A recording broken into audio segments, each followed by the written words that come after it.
मालूम था कि राजकुमार दुष्यंत के पिता एक बहुत ही दयावान राजा थे, जिसकी वजह से उनके राज्य की प्रजा बहुत ही सुखी थी। इन सब कारणों से राजा को राजकुमार दुष्यंत बहुत ही पसंद आया। परंतु जब राजा ने राजकुमार प्रद्युम्न से बातचीत की तो राजा को उसकी बातचीत करने के सलीका बिल्कुल भी पसंद नहीं आया। राजा को वो फूटी आंख भी नहीं सुहाया।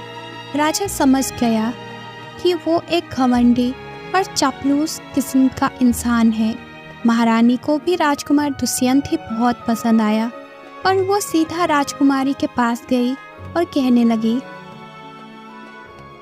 राजकुमारी, मेरी बात मानो तो तुम अपनी शर्तें वापस ले लो और राजकुमार दुष्यंत से शादी कर लो।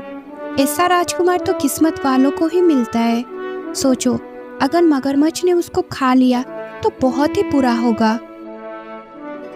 माँ, अगर मैंने इस समय अपनी शर्तें वापस ले ली तो मेरी बहुत ही बेइज्जती हो जाएगी। इसीलिए राजकुमार दुष्यंत अगर मेरी शर्तें पूरा करता है तो ठीक है, वरना वो अपने घर जा सकता है। महारानी इस बात पर बड़ी ही मायूस हुई। इसके बाद राजकुमारी की मुलाकात दोनों राजकुमारों से करवाई गई। राजकुमारी उन दोनों को महल से कुछ ही दूर एक जंगल में एक तालाब तक ले आई और फिर कहने लगी, ये वही तालाब है जिसमें एक आदमखोर और खूंखार मगरमच्छ रहता है। क्या आप दोनों इस तालाब में तैरकर दिखाएंगे? राजकुमारी का इतना ही कहना था कि उसी वक्त एक बड़ा सा मगरमच्छ तालाब के किनारे पर आ गया। उसे देखकर राजकुमार प्रद्युम्न ने कहा, अरे ये क्या? नहीं नहीं नहीं नहीं, जान है तो जहान है। मैं इस तालाब में हरगिज नहीं जा सकता भाई। इसके बाद जब उसने राजकुमारी की बाकी दोनों शर्तें सुनी तो कहने लगा, क्या? अब भला पतीला भर के चावल कौन खा सकता है? और इसके अलावा सोता हुआ घोड़ा यह कहां से लेके आऊंगा और उस पर सवारी कैसे करूंगा? वो तो सो रहा है। नहीं नहीं नहीं, मैं तो चला भाई, मुझे नहीं करनी शादी वादी।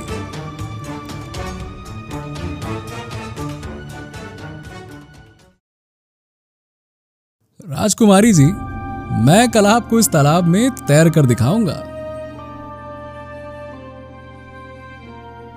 फिर वो लोग महल की तरफ लौट गए।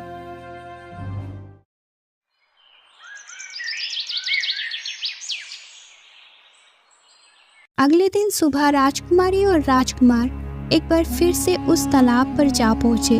राजकुमार ने बिना देर किए तालाब में छलांग लगा दी और बड़े ही मजे से तालाब में तैरने लगा। काफी देर तक वो तालाब में रहा, परंतु इस दौरान वो मगरमच्छ कहीं पर भी दिखाई नहीं दिया। और फिर कुछ देर के बाद राजकुमार तालाब से बाहर भी आ गया। राजकुमारी ये देखकर हैरान थी कि इतने समय तक तालाब में रहने पर भी वो आदमखोर मगरमच्छ राजकुमार को खाने के लिए क्यों नहीं आया।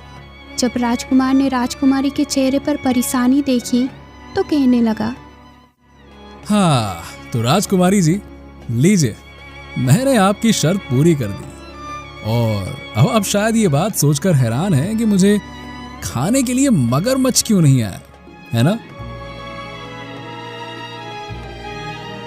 तो देखिए, बात यह है कि मैंने कल रात को ही अपने कुछ सिपाहियों को एक बड़ा सा जाल देकर उन्हें मगरमच्छ को पकड़कर दूर छोड़ आने के लिए कह दिया था। बस उन्होंने ऐसा कर भी दिया। अब देखिए, इस तरह से आपकी पहली शर्त तो मैंने पूरी कर दी है। क्या है ना कि शर्त के मुताबिक मुझे मगरमच्छ वाले तालाब में तैरना था। ये जरूरी नहीं था कि वो मगरमच्छ उस समय तालाब में हो। अब क्योंकि आपकी शर्त सिर्फ तालाब में नहाने की थी, मगरमच्छ से लड़ने की नहीं। तो चलिए, मुझे उम्मीद है कि आपको इस बात पर कोई ऐतराज नहीं होगा।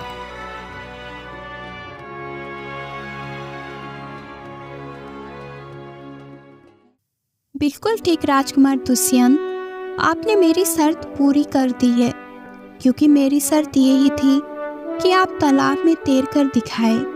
मैं आपकी बुद्धिमानी की प्रशंसा करती हूँ। तो राजकुमार, अब पतीला भरकर चावल कब खाकर दिखाएंगे। बस अभी थोड़ी देर में ही। ये कहकर राजकुमार और राजकुमारी महल में चले गए। वहां पहुंचकर राजकुमार ने अपने नौकर के कान में कुछ कहा और फिर कुछ देर के बाद वो नौकर वापस महल में आया। उसने राजकुमार को एक तरफ ले जाकर कोई चीज उसे थमा दी। इतनी देर में राजा के नौकरों ने अगली शर्त को पूरा करने की तैयारी शुरू कर दी। वो एक बहुत बड़ा पतीला में चावल लेकर वहां पर आए। इतने बड़े पतीले को देखकर महाराज के चेहरे पर कुछ परेशानी दिखाई देने लगी कि राजकुमार ये शर्त कैसे पूरी करेगा। महाराज ने राजकुमार से कहा, क्यों राजकुमार, क्या आप खा सकेंगे इतना पतीला भरकर चावल? मैं एक तो क्या 2 पतीले चावल भी भर कर खा सकता हूँ। ये कहकर राजकुमार दुष्यंत ने अपने कपड़े में छिपा रखा एक छोटा सा पतीला निकाला जो राजकुमार के नौकर खास तौर पर बाजार से खरीद कर लाया था। राजकुमार